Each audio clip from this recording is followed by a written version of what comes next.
Welcome to Ghost Quest! Exclamation point. A retrospective! Exclamation point. I'm Hunter number 1. And I'm Hunter number 2. And on today's show, we take a look back at, you know what, we probably shouldn't do that. On these shows, they always do that. They always say, we'll take a look back at something, we're going to show you, and then they show you. In keeping with our theme of the unknown shall be found, I think we should boldly go somewhere else, as it were. We should actually tell them something about what they're about to see. Remember what happened when we didn't prepare anyone for the Pacoima zombie of terror? Oh yeah, good point. We got flamed in the emails and comments on that one. Thanks. Oh, and of course there was that thing with the cat. Yes, tragic. Yeah, the Barrowman electrolyzer should not cause swelling of the cerebellum. Not to that extent. Poor Mrs. Schrodinger. It's only fair that we should tell them something about what they're about to see, as it will chill them to the bone with blood-curdling terror. Oh, that's right! Here's an ad from one of our sponsors. That's not what I was talking about, but okay. It's on sale! All of it's sale! I cut off perfectly good leg and put on peg leg. Why? Because I'm crazy! Yeah! Hi-Fi stereo, $49.95 today and yesterday only. Why is $49.95 flashing on screen? Because I hack off leg? No! Because I'm crazy! Are you kidding me? Look at this leg! Buy 2 hi-fi stereo systems, I throw in 2 severed heads! Don't be afraid. I'm Crazy Ahab. I cut off leg every day to make good price.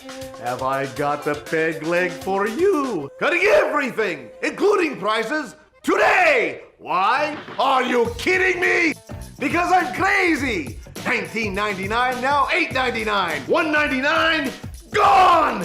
$18.95, temporarily $22.95, slashed $22.46. Why? Don't you do it. This leg is mine. Hi-Fi, Walkman, VCR, beeper, gone! And more legs soon! Why? You know why. Because I'm crazy! Gee, I hope he doesn't cut off any more of his legs. Ghost Quest! Exclamation point is our ongoing foray into the world of the paranormal, the supernatural, the unexplained. We've been offered many tantalizing glimpses into the world beyond, but few as potentially terrifying as this episode from season 1.4, The Swing of Doom. So, here it is. The Baldwin Park Swing of Doom. 3 hours into our investigation and still no movement from the swing. I fear that this might prove to be a textbook example of the Heisenberg principle. Historically, the uncertainty principle has been confused with a somewhat similar phenomenon in physics known as the observer effect, which states that measurements of certain systems cannot be made without affecting those systems. Heisenberg noted this effect at the quantum level. Except that in this particular instance, nothing is happening. Perhaps as we observe this aluminum alloy rod construct with a magnificent chain-link seat connector built allegedly on yet another Chumash Indian burial ground, our mere skepticism has suppressed the very phenomena we've come to observe. Now, if there were some observable phenomena,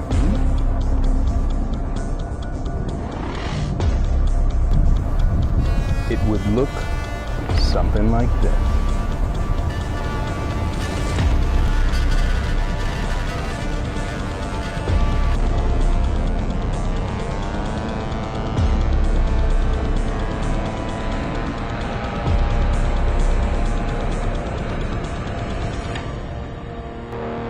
Without a doubt, one of the most terrifying things we've failed to observe. In this next clip, observe we do. Yes! Yes.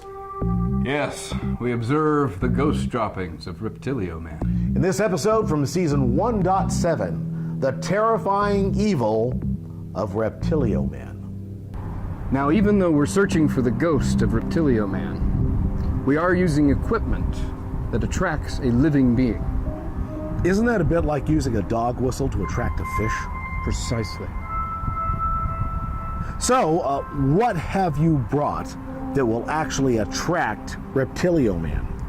Fish-scented popcorn. Fish-scented popcorn. Yes, specifically trout fish-scented and crappie fish-scented popcorn. You see, according to eyewitness accounts, Reptilio Man is very dangerous. No one has ever seen him and lived. How does that make any sense? What do you mean? So, did they die eventually, say 30 years later in their sleep, or is there some implication that seeing Reptilio Man immediately caused their deaths? Oh, I see your point. And? Well, the popcorn.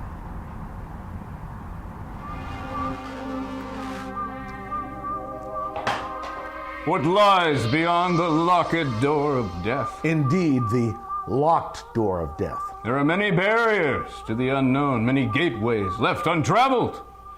And often the unknown lies in wait beyond the locked door. Here, from the final episode of Season 2.8, the locked door of death.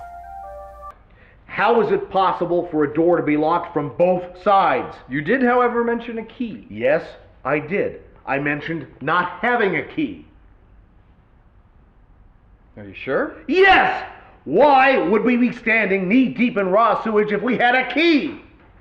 To find the answers? To what? Does standing in raw sewage actually become more unpleasant over time? Now, there's a definite salty tone in your voice I don't much appreciate. Now, I'm not the one who forgot the key. I never had the key! The key never existed! How could you have locked the door without the key? I didn't lock the door! So you're implying that perhaps some unseen force locked the door? Don't look at me like that. I'm serious. Here's an unseen force for you. Ow!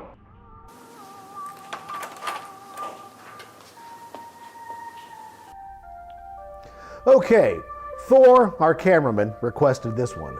Our experiences in this investigation had the most far-reaching consequences of any we've encountered thus far. From Season 2.1, The Magnetic Monster of Doom. What?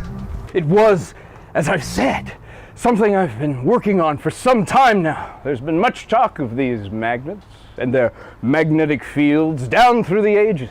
Legend has it that Manganese was herding his sheep in an area of northern Greece called Manganesia. About 4,000 years ago. But alas, he died, still craving the elusive magnet. A magnet that would never be made practical. Until now.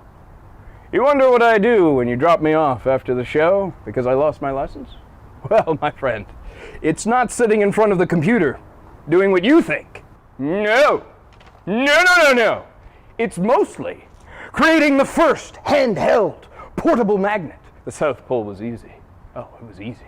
The mechanism for the magnetic field surrounding the South Pole was many, many vigorous strokes of magnetite on my rod away. But the North Pole eluded me.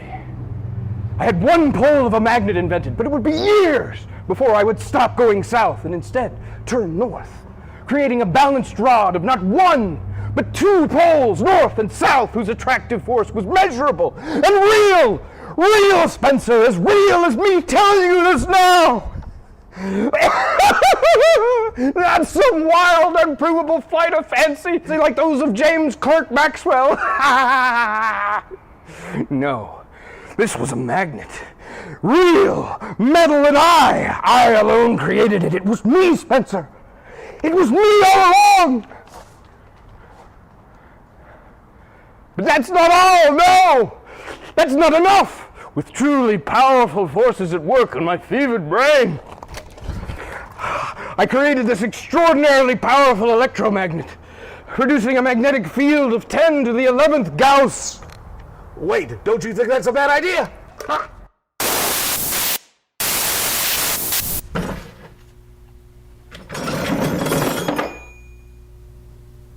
You guys didn't drop this in a black hole, did you? I can assure you that that camera has not been dropped into a black hole. No black hole.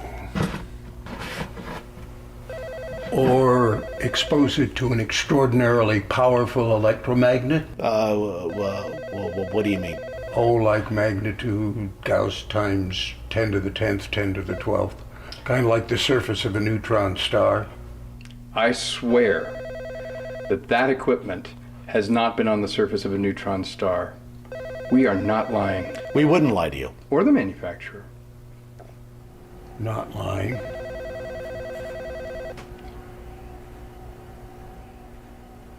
Wouldn't lie. Okay. You gonna want the spoon back? I'm afraid I do. Sure.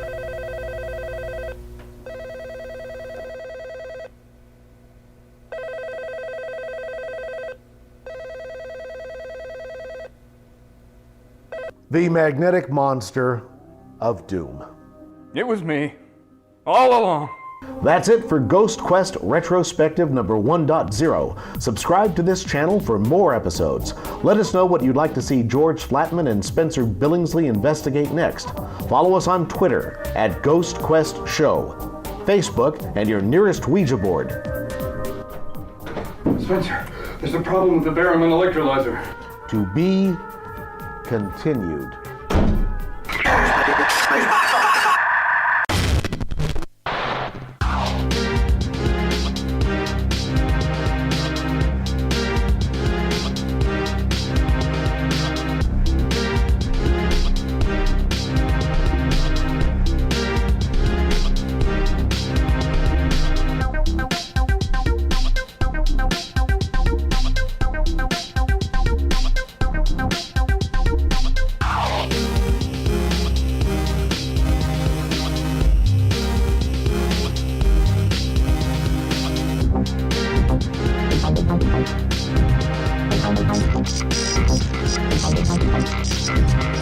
Thank you.